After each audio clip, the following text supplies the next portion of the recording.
Cette fois-ci, je vais vous raconter la première méditation dans une posture comme Bouddha que j'ai fait dans ma vie. Je devais avoir 22 ans.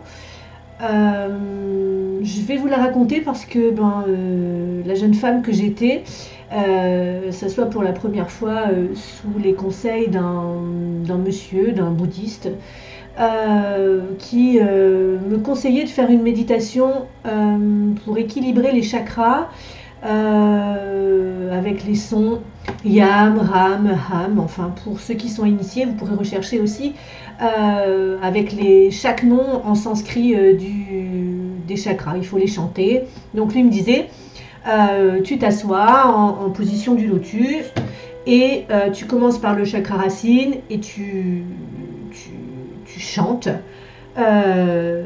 les sons 3 fois de chaque chakra et puis tu vas jusqu'en haut et puis tu verras ce que ça fait, si tu te sens mieux, tout ça. Enfin, je te conseille vivement de le faire dans ton quotidien. Donc j'ai toujours été curieuse et puis moi depuis toute petite, tous ces trucs-là m'ont toujours attirée. Donc avant cette époque-là, c'était plus dans l'ésotérisme.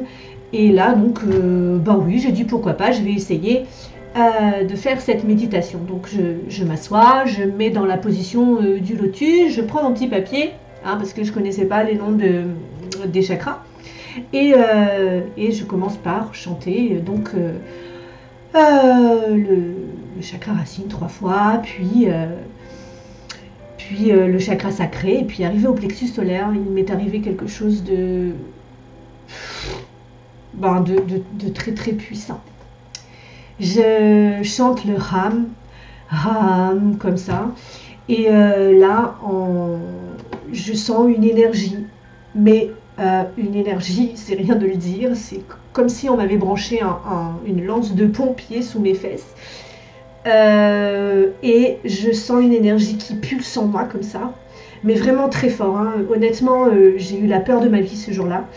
Elle s'est mise à aller très très puissamment dans mon dos comme ça, de cette façon, et ici c'est parti et c'est monté. Alors je sais que c'est difficile à croire ce que je vous raconte, mais là au niveau de mon corps, à ce moment-là, j'ai eu vraiment très très peur et j'étais complètement paralysée.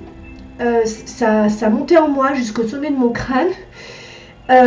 Et ça a duré que quelques secondes, je pense. Et je pense aussi que ma peur a arrêté le truc. Parce qu'à un moment donné, j'ai vraiment eu très très peur. Et d'un coup, ça s'est arrêté. Je suis restée stoïque de l'expérience que je venais vivre.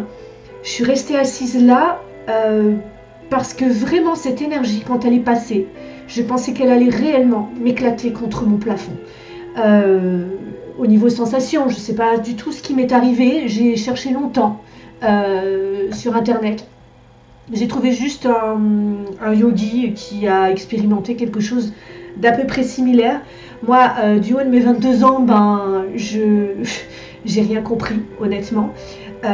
J'ai eu très peur, j'ai vraiment eu très peur. À peu près 5 ans après, j'ai commencé une thérapie. J'en ai parlé à ma thérapeute à ce moment-là, qui m'a dit que ça pouvait être très dangereux, que j'aurais pu perdre mes dents, devenir folle, parce qu'en fait, j'ai su que ça s'appelait la Kundalini. Alors de cette façon-là, c'est vraiment énorme. C'est énorme. Ça ne m'est plus jamais arrivé. Cette méditation, je la recommence seulement maintenant à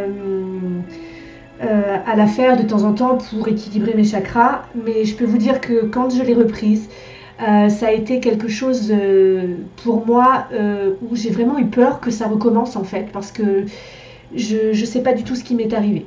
Voilà, donc tout ce que j'ai su après en lisant, c'est que quand on a démonté une Kundalini, déjà en temps normal, on a après pendant quelques années des expériences qui sont de l'ordre du décapage. Voilà, on nettoie, on libère, c'est ça qu'elle fait la Kundalini. Quand on commence à expérimenter cette énergie en nous. Voilà, donc pour cette expérience c'est pareil, j'en resterai là, j'ai pas beaucoup plus d'informations. Après j'en ai avec aujourd'hui ce qu'on appelle le féminin sacré, d'autres expériences que j'ai pu vivre au niveau sexuel, effectivement, avec la Kundalini, mais là c'est beaucoup plus agréable, c'est plus chaleureux, on va dire, ce genre de montée. Là par contre sur ce jour-là, Honnêtement, je sais pas d'où cette énergie venait et à quoi elle sert vraiment, mais j'ai eu la peur de ma vie. Voilà, donc une autre petite anecdote que je vous partage. Si quelqu'un a eu des expériences comme ça, ben, je veux bien que vous me les partagez aussi. Voilà, donc à très bientôt et puis je vous raconterai autre chose.